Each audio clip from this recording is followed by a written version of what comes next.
legacy projects that we will be finishing in Davao and its environs.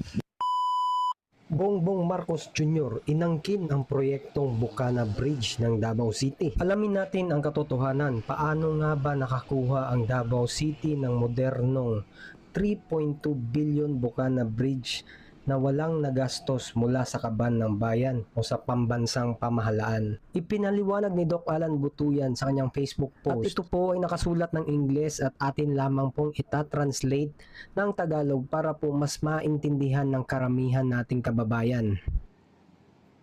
So ito ang mga pangunahin dapat nating malaman sa proyektong ito. Name of project: China Aid Localized Project for Davao River Bridge or Bukana Bridge. Ito naman ang pangalan ng kontraktor, China Road and Bridge Corporation. At sinimulan naman ito noong November 29, 2023.